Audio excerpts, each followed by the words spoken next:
We are here in Los Angeles touring this incredible custom installation of a Lake Malawi cichlid tank. Can't wait to do a behind the scenes tour of this video. You guys ready? Let's do it. So the Cichlid Bros traveled from Chicago to Los Angeles to tour some of the best aquarium content we could find. Our first stop was in the Hollywood Hills at an incredible private home. We toured a luxury entryway koi pond in our previous video and gave a sneak peek about the cichlid tank we're about to check out today. Our guides were once again Nick and Joe from Infinity Aquarium Design as they build and maintain these amazing aquariums. We were just in awe of this tank and the story behind it, and we felt like we could listen to Nick talk for hours. So we're very excited to show you what we found. Well, now that you guys have seen the pond, I'm excited to take you in the house and show you our 500-gallon Malawi cichlid tank to the Cichlid brothers. Can't wait. Come on inside.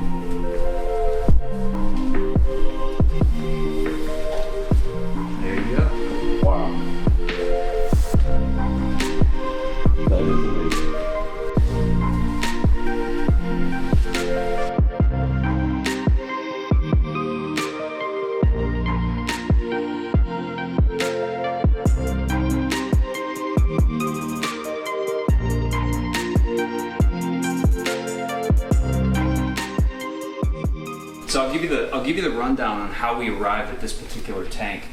When this project was first brought to us, we were going to do a saltwater aquarium. The homeowner has been all around the world. He's traveled probably to well over 150 countries. In fact, he just left. He told us he's going to Kilimanjaro next week to go climb that mountain. So he's been at all the reefs, all the oceans, all the seas, and we were going to do a saltwater aquarium. But then as this project matured and we began to become a lot more familiar with the interior design, we realized there's something very unique about this house. I call this house the tree house because we're up at the top of the mountains, kind of feels like you're in the trees, and there's a lot of natural materials in this house. All of the floors, terrazzo floors. All of the walls are hand-laid cedar planks. You see there's stainless steel in the kitchen. We have a stone backsplash behind the sink. And then in the living room we have concrete walls. So to me, it just felt like a saltwater environment in this very organic, earth-toned house would feel out of place. So naturally I thought, well, how can I make the aquarium cohesive with the interior design? And I thought what's appropriate is to bring all of those materials inside the tank. Stone, terrazzo, concrete, stuff that you would find naturally, through stones and riverbeds. But how do we get the color that you want out of the saltwater aquarium? And then I realized that all of the artwork that was going into the house had these splashes of color. Of course, there were renderings for all this. The clients have their travel books from places they've been on this wall here, which brings out a natural pop of color. And I started to realize that we were looking at Malawi cichlids. And I realized instantly that the cichlid environment would bring those natural materials into the aquarium, but all of the color would be organic. There would actually be true natural color in the aquarium because Mother Nature is imperfectly perfect. She can't go wrong, right? So all of this makes sense. And so when you step back or enter the house for the first time, you feel this natural cohesion between the interior and the aquarium. And so just being involved with that and putting hours and hours of time and effort into making sure that that connection was there is why this is one of my favorite projects we've ever done. The homeowner loves it. I mean, you don't see these very often, with this level of detail. And cichlids are great, man. I mean, we have about 3 dozen of them in here. This tank is 5 years old. And so we have actually done a round of swapping because the first round of cichlids got so big that they just felt a little confined. Okay. We do installations for a preschool chain here in LA, and they're constantly opening new locations. And we try to take our fish that are outgrowing other tanks and donate them to those preschools. So those round of cichlids are now in Santa Monica, California, and these guys have been in here for a little over a year. Definitely tell the amount of care and thought that was put into this tank before and after installation. I mean, this is pristine. The fish look so happy and healthy and colored up. The water's so clear, and rock, everything, like you said, looks so natural and totally blends in with the decor of the house and everything. I just love it. Yeah, and I think to go along with matching the tones of the house as well, the uniqueness of being a corner tank, I think just adds to that, and I just love it. I mean, I don't know how you can do anything else in this house other than just look at this.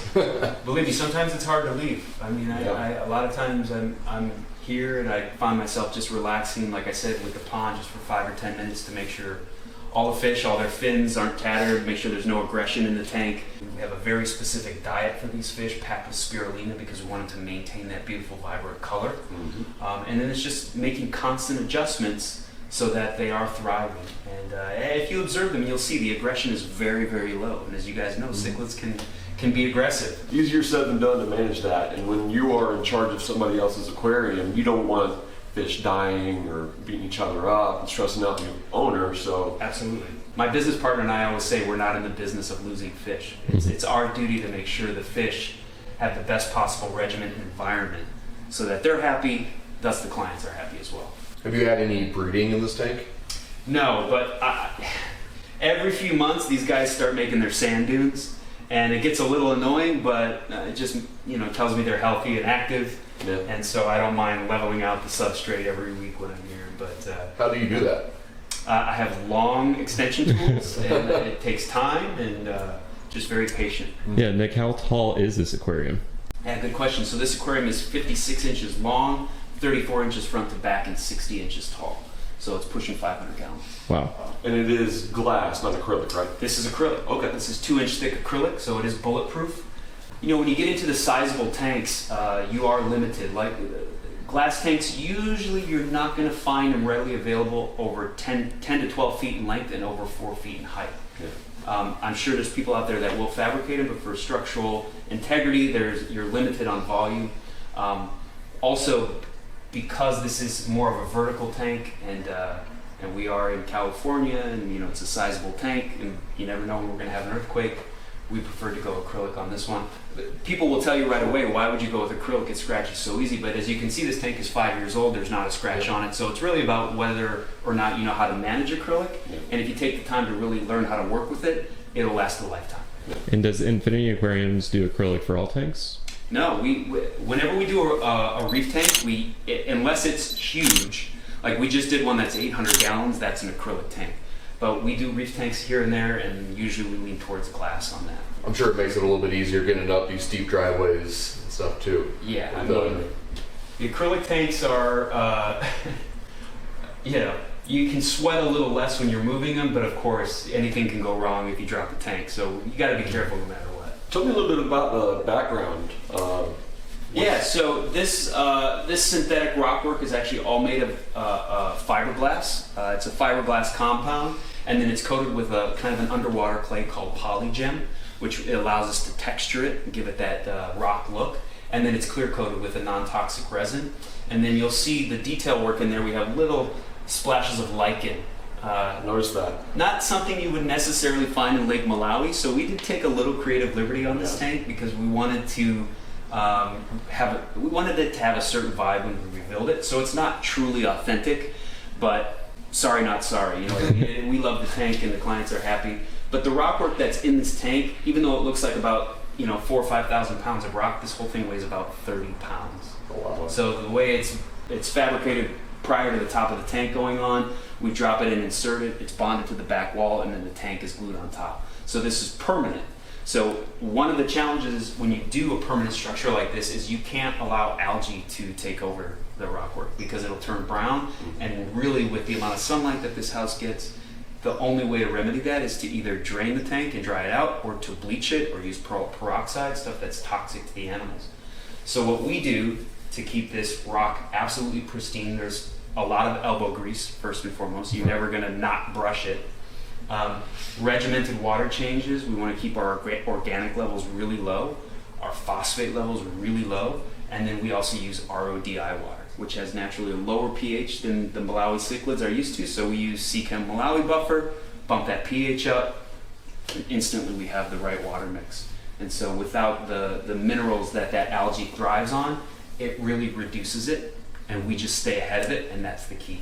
Yeah, I think you kind of get the best of both worlds with it, with how clean it is, but also you got that, like you said, kind of painted in, kind of looking like algae. So it looks alive and it looks real without the mess. Yeah, fish tank guys, aquarium guys will see this and in 2 seconds know it's an insert, but the people that aren't in our business will come and look at this and say, how did you stack all that rock up there? Right. And when we go to the next tank, that's 2,000 gallons with coral, people look at it and be like, how long did it take for this coral to grow? And they're like, no, it's actually synthetic. Right. Yeah.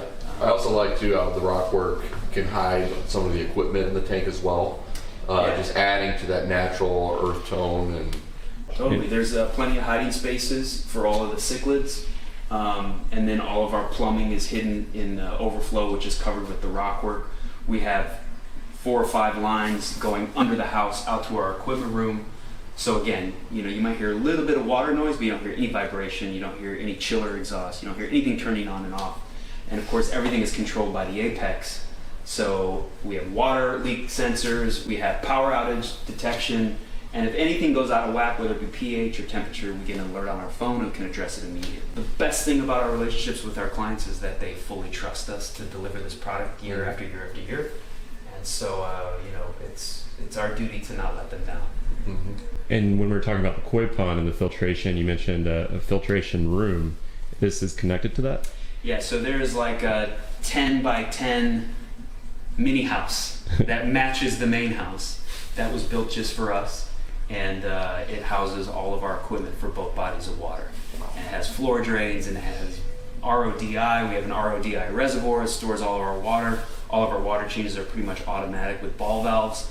So I can do a 300-gallon water change on this aquarium in about 25 minutes. wow. So you figure a full service where I do a water change all the filter media, change the chemical media, scrub the entire rock insert, of course feed the fish, might take me an hour and 20 minutes. This takes 40 amps of dedicated power, along with another 20 amps for a dedicated chiller, which is overkill, but it's better to have more than not enough.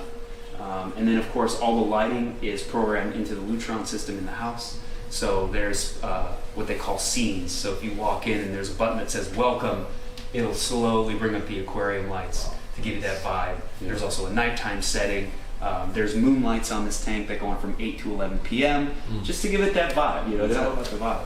And I just love the height of it. You can look right into it. I mean, you, Nick, and Alec are tall guys, and you can look right into the tank. Yeah, no, I'm so proud of it. I wouldn't change a thing on it. There a lot of passion went into this. Like I said, 99% of the requests we get are for saltwater. So anytime we get a chance to do like a freshwater discus tank or a cichlid tank like this, we jump at the chance. It's just a lot of excitement for us. This is where our roots are at too, are in freshwater. Troy, did you want to hop in on film or go swimming? So we were just blown away by that cichlid tank, but we have even bigger things to show you in the next tour. Make sure to subscribe so you don't miss that. It's gonna be awesome.